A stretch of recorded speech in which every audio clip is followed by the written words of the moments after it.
with Partridge on the point in the 9 car. Kraus with a good restart, hanging tough on the outside. Well, look at that behind him, 3 wide. Racing really hard behind the leaders right here, and Derek Kraus has to push his car really hard to make sure and keep that second position, but Derek Thorne's really rolling the bottom of the corner really strong right now. Under 50 to go at this 3/8 mile flat, relatively flat oval. That's not a lot of time. You can see the wheel moving back and forth. Haley fighting for control of the 19, getting a good drive through the center of the corner, and then off as Huddleston battles back on the outside. Yeah, Haley Deegan just couldn't get that forward drive up off the corner. She's up off the very bottom right there just a little bit, which can make the back of that car a little snappy loose on exit, making it hard to keep that right rear tire hooked up. But Trevor Huddleston doing a really nice job keeping her pinned down on the bottom. Up front, Partridge, a lot of pressure from his teammate. As this battle continues, that's got to be an interesting stalking, Brandon, with Thorne running down Partridge. They both know what equipment they have. They both know and respect the experience level they've got. Both these cars back to the racetrack in the following weeks to come. They can't go out there and tear up their equipment. These two guys are going to duke it out the rest of these laps with just under 50 to go, but they're going to be smart and be respectful of each other, I would really think, here in the closing laps of the race. Before the last race at Orange Show, the championship leader was Derek Thorne in the 6. Partridge won the race. He leapfrogged his teammate. Partridge now holds the top spot in the championship run. We'll see how tonight finishes out. They're 1-2 right now. This is that point of the race, too, where we're going to see who is saving more tires, who is taking care of their 4 tires a little bit more than the next driver. Ryan Partridge has been leading a lot of this race. Derek Thorne, he's kind of pressure on Ryan Partridge here in the late going. And Huddleston is settled 4th for now. Deegan falls back to 5th in the 19. One of 2 female drivers in the field tonight. Vanessa Robinson also running this race tonight. But Haley's doing a good job right now in the top 5. And Trevor Huddleston, he might have something to say before the end of this race to go up there and possibly battle his teammates for the win. Watching his car, he's able to arc the corner almost more than anyone, still get down to the bottom and create really good forward drive leaving the corner. Thorne's going to put the nose of the 6 ahead. And there it is, Derek Thorne hooking that apron. We've seen him do it a few times tonight. Just trying to roll up inch by inch on his teammate Ryan Partridge, just trying to get that track position. Really strong move for Derek Thorne right here.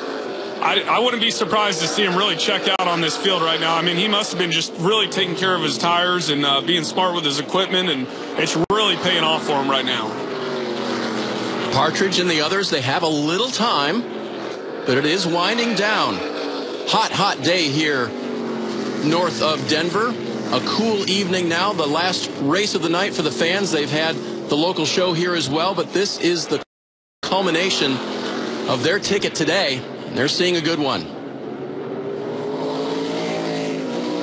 Kraus was the pole sitter in the 16, had the fastest qualifying time, but it was really close. Trevor Huddleston in the 22 car really inching in on the 16 to Derek Kraus. Overdrove turns 1 and 2 a little bit too much last time. Got a little sideways and up that racetrack. But I think if he can just stay calm and keep his tires hooked up, he'll be able to march down Derek Kraus in the 16 again and get by him for that 3rd position.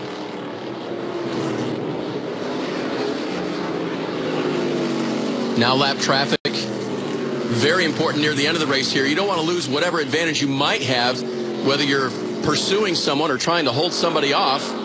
Where do you want to catch a car here, Brandon? Best case scenario that's being lapped. You're hoping that you just catch him probably getting into the corner or just off of a corner, somewhere on the straightaway, just so you don't have to. Yeah, I mean, that's okay in turns 1 and 2 because the middle groove works a little bit better than in turns 3 and 4, but you really hope you just catch them on the straightaway and that they kind of yield to you and back off. That way you can get down to the bottom where your car is happy and where you want to run in the center of the corner. That's Rudy Vanderwall in the 34, father of Cody, who runs 7th in the 43 car. And they both raced here earlier tonight in their pro trucks. Put on a show for the local fans. Have not fared as well as they wanted to in K&N, though. We mentioned Cody, former winner at Tucson, swept the doubleheader there, but has not had the 43 car hooked up tonight like he had it that night. I think at this point in the race, Dave, what Ryan Partridge should be doing is the 6 of Derek Thorne's kind of walking away from him a little bit, putting some distance in between those 2 cars. I think he should go back into tire conservation mode just in case he does get that late race caution so he can have something to battle for the win. You just never know. Derek Thorne has the lead now, but his teammate and others are right behind him. Derek Kraus, he's definitely one of the most talented young men in the field. We've watched him week in and week out have a lot of speed. But one of the things I think he's having to get used to over there at Bill McAnally Racing is not only is he in a new car, in the 16 Napa Toyota car, but he's also working with basically half of a new team. Todd Gillen, when he left that ride at the end of last year to go on into the NASCAR K&N World Truck Series, it wasn't just the driver leaving. It was also his dad, David Gillen, who has a lot of experience as a crew chief in this division and as a driver. Also, Chris Lawson, who works over at David Gillen Racing. A lot of really smart people that have worked there have also left. So that's been a tough transition for Bill McAnally Racing this year, but still getting some speed out of those cars, and Derek Kraus still battling in the top 5 tonight. Kraus was 3rd in the championship last year in his rookie season. Hoping for more this year. Got to get around those Sunrise Ford guys up front. This back in 8th, 9th, and 10th has been interesting. Vanessa Robinson battling Cody Vanderwall in the 43. Vanessa's in the 55. And her teammate, Devin Dodson, now pursuing her in the 27. Remember, Devin stayed out at the halfway break, did not make any adjustments to his race car, and has stayed in the top 10, but gave up those positions. Devin Dodson definitely doing a nice job tonight, still battling the top 10, as you mentioned. And what's really cool for Vanessa Robinson, too, I talked to her crew chief, Jeff Jefferson, the other day. They just put this deal together for her to come run this race just a few days ago. So both Jefferson Pitts racing cars up in the top 10, having a really strong run, especially for being really new to this series and not a lot of laps in these race cars. Now they're seeing in their rearview mirror now that familiar tonight blue and orange combination, whether it's been Ryan Partridge at the front or now the 6 of Derek Thorne. And Thorne is going to try to put him a lap down. How hard do they fight here, right, with just under 10 laps to go? They're going to be battling really hard, and I'm sure both the owners of those two race cars, Jefferson and Jerry Pitts, are up there going, just take care of those race cars. Yep. That's what's important. And so that's definitely a tough position to be in, but both of those drivers are really hungry, trying to stay inside the top 10. 10 laps to go now for Derek Thorne, and he's got quite a gap built up between himself and second place, his teammate. So as you sort of speculated he'd do, Brandon, once he got hooked up and by Partridge, he's really taken off. Yeah, absolutely. At this point in the race, he's just got to be smart, hope that none of these lap cars or people that he's trying to lap, get in the way or cause any issues in front of him. Just keep all 4 fenders on the car, be easy on his tires just in case he gets that late race caution. That way he can fire off and still have that speed that he's had in the 6 car tonight.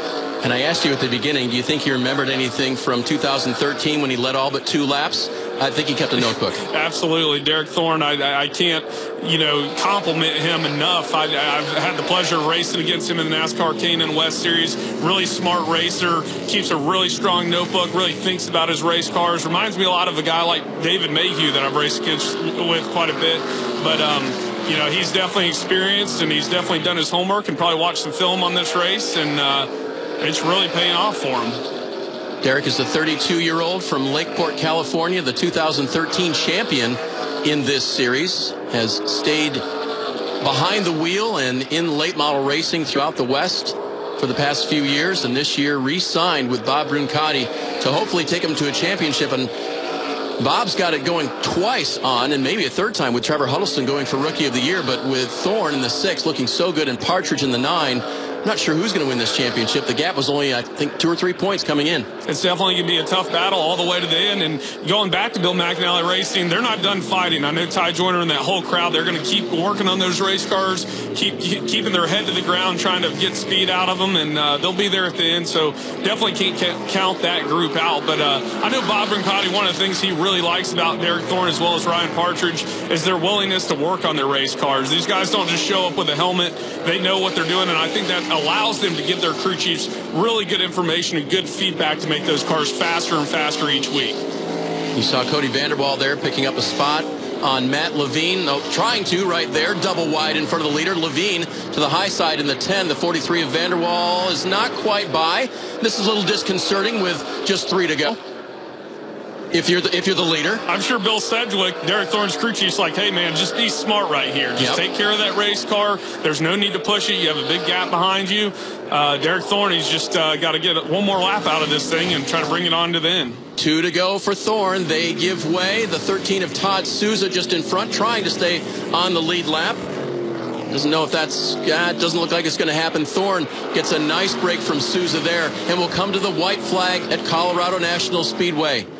North of Denver, he's been here before. He's seen Victory Lane before. He knows how to run the track. And in spite of everyone's best effort, Derek Thorne is going to come home the victor again at Colorado National Speedway. Reclaiming the championship lead, Derek Thorne wins in Colorado. Dominating performance by Derek Thorne in the 6th Sunrise Ford, and his teammate Ryan Partridge coming home in 2nd. Really good run for that team. There's a 22 of Huddleston in 3rd. There's the 1, 2, 3 for Bruncati. And that's going to have owner Bob smiling all the way to the podium. His driver, Derek Thorne, in the 6 car, he led 85 laps, Brandon. Absolutely, and we're not surprised, right? I mean, we've been talking about that experience level of Derek Thorne and his teammate Ryan Partridge definitely paying off in this race. So Derek pulls it into the front stretch area. There will be a victory lane set up there where Heather will catch up with the most recent winner in the West Series.